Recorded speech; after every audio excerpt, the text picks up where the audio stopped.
বছরের নির্বাসনের পর অডিও বার্তায় শেখ হাসিনা।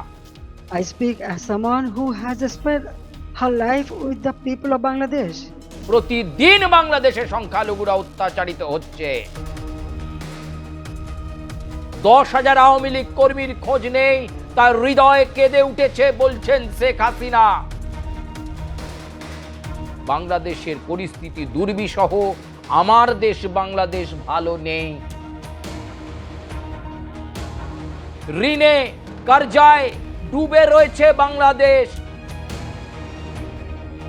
বুধবারের সন্ধ্যা দিল্লির করেসপন্ডেন্ট ক্লাব, হ্যাঁ দিল্লির সেই করেসপন্ডেন্ট ক্লাবে তখন তাবড় সাংবাদিকদের ভিড়।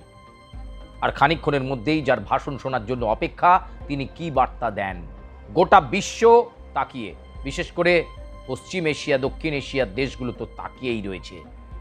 তিনি কে? তিনি মুজিব কন্যা শেখ হাসিনা। অবশেষে 2 বছরের নির্বাসনের পর অডিও বার্তায় শেখ হাসিনা। তবে প্রথমটা মনে করা হয়েছিল যে ভিডিও বার্তায় ভার্চুয়ালি ভাষণ দেবেন শেখ হাসিনা। তবে আন্তর্জাতিক বিভিন্ন চাপ এবং ভারত সরকার বলেছিল যে শেখ হাসিনার বক্তব্যের দায় কিন্তু সরকার নেবে না। তারপর অডিও বার্তা দেওয়ার সিদ্ধান্ত নেন শেখ হাসিনা। সেই অডিও বার্তায় প্রথমেই কান্নায় ভেঙে পড়লেন শেখ হাসিনা। কান্না ভেজা গলায় বলে উঠলেন, আমি মুজিব কন্যা বলছি।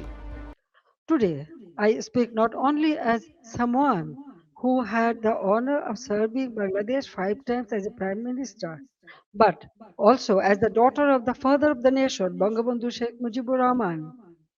I speak as someone who has spent her life with the people of Bangladesh.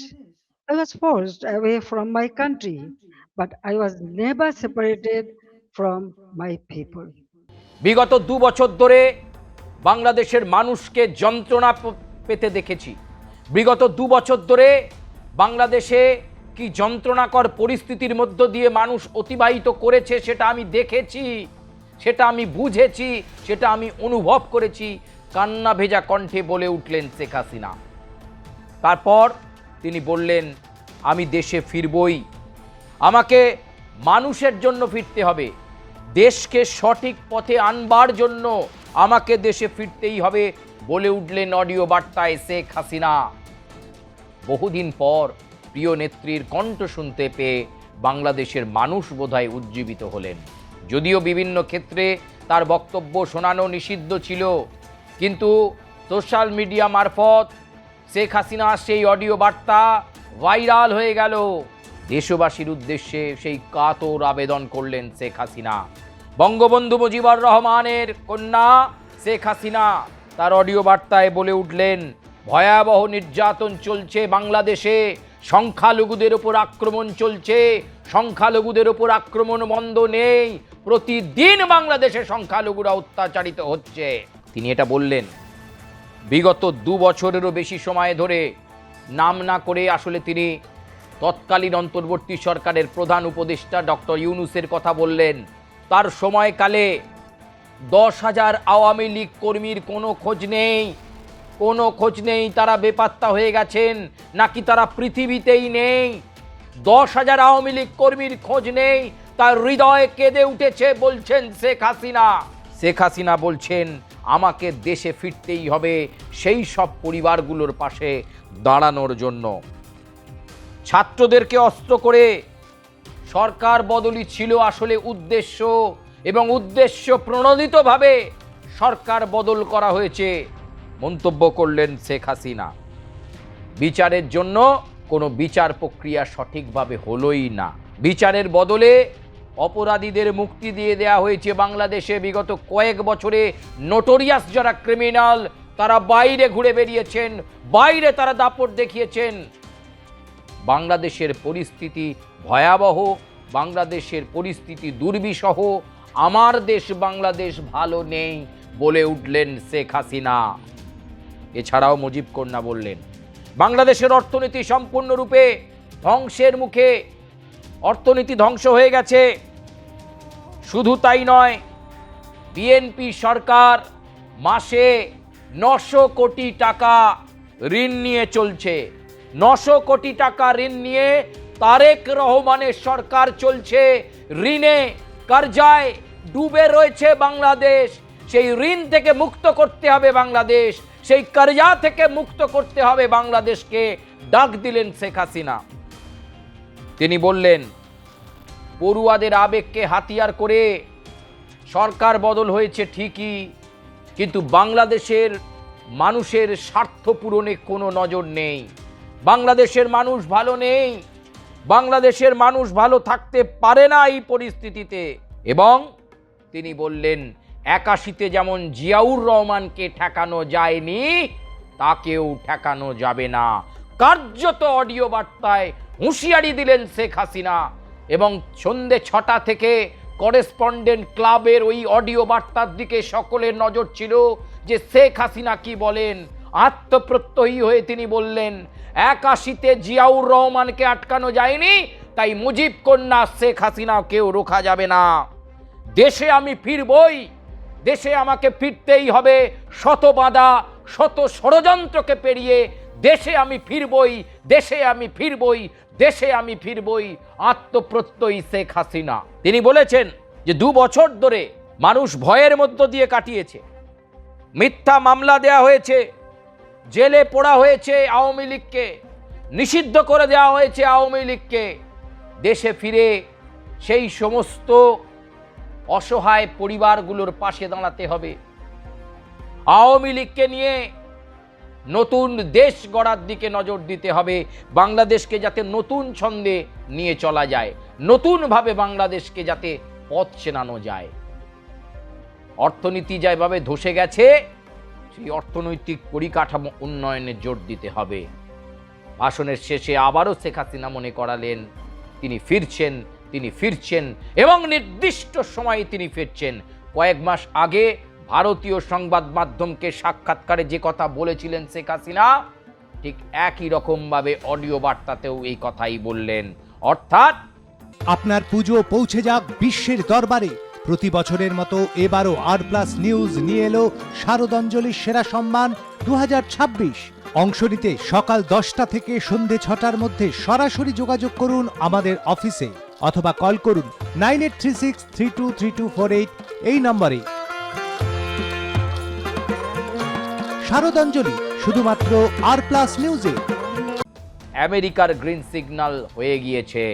Sergio গোর সফর করে ফিরে যাওয়ার পর শেখ হাসিনার পথ প্রশস্ত হয়ে গেছে।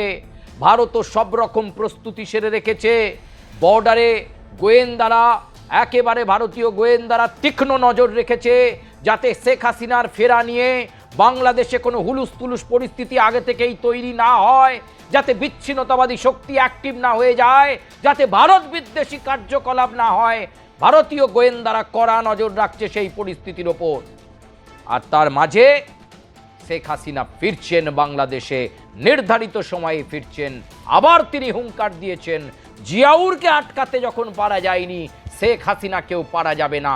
তিনি দেশের নাগরিক, দেশের জন্যই ফিরবেন, দেশের মানুষ তার জন্য অপেক্ষা করছে, তাদেরকে তিনি অসম্মান অপমান করতে পারেন না। বাংলাদেশের মানুষের যে ভাব, যে ভালোবাসা, সেই আবেগকে তিনি ফিরিয়ে দিতে পারেন না।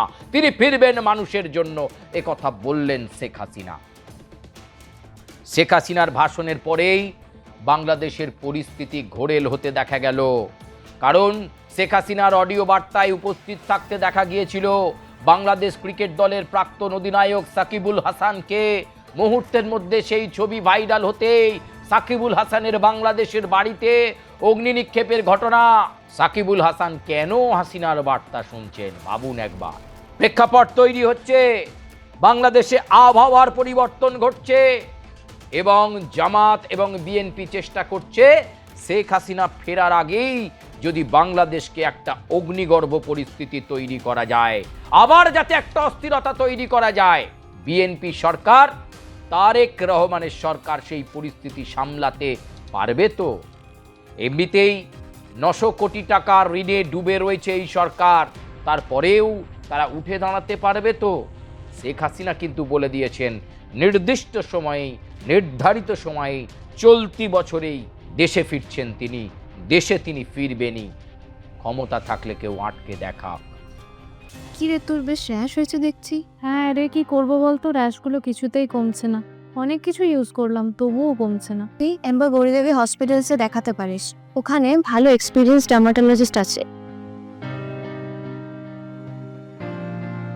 গৌরী দেবী হসপিটাল, রাজবাঁধ, দুর্গাপুর।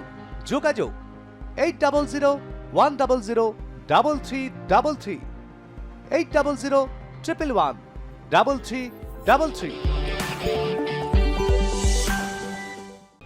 প্রিয় দর্শক, করেসপন্ডেন্ট ক্লাবে শেখ হাসিনার এই অডিও বার্তায় উজ্জীবিত আওয়ামী লীগ। নিষেধাজ্ঞা কি তাহলে এবার উঠবে? আগামী স্থানীয় নির্বাচন, সিটি কর্পোরেশনের নির্বাচনে আওয়ামী লীগ কর্মীরা অংশ নেবে। 10,000 নিখোঁজ হয়ে যাওয়া আওয়ামী লীগ কর্মীদের পাশে, পরিবারগুলোর পাশে দাঁড়িয়ে কি বার্তা দেবেন শেখ হাসিনা? দেশের মাটিতে পা রাখলে শেখ হাসিনার নেতৃত্বে কী ধরনের লড়াই আন্দোলন গড়ে উঠবে? এই সমস্ত কিছু এখন থেকেই পরিকল্পনা শুরু হয়ে গেছে। শেখ হাসিনা ফিরছেন, এটা তিনি নিজে নিশ্চিত করেছেন। প্রিয় দর্শক, আজকের এই প্রতিবেদন আপনাদের কেমন লাগলো? আপনারা মন্তব্য করবেন, লাইক করবেন, সাবস্ক্রাইব করবেন, বেল আইকনে প্রেস করতে ভুলবেন না, এবং বাংলাদেশ সংক্রান্ত আরও লেটেস্ট আপডেট আপনাদের কাছে আমরা নিশ্চয়ই পৌঁছে দেব। আপাতত ধন্যবাদ, বিদায় নিচ্ছি।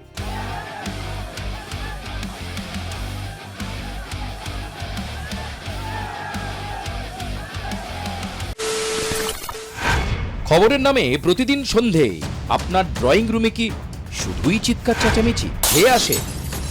বিতর্কের নামে চলে গালাগালি আর কাদা ছোড়াছুড়ি। এবার সময় পরিবর্তনের, কারণ আমরা কান ফাটানো চিৎকারে বিশ্বাস করি না। আমরা বিশ্বাস করি খবরের সত্যতায়। আমরা কোনো পক্ষের হয়ে গলা ফাটাই না, আমরা সাধারণ মানুষের হয়ে প্রশ্ন তুলি। চিৎকার নয়, শুধু খবর হবে যেখানে বিতর্ক আছে কিন্তু কুৎসিত ঝগড়া নেই। সঠিক তথ্য, বিশ্বস্ত খবর। নজর রাখুন আর প্লাস নিউজে।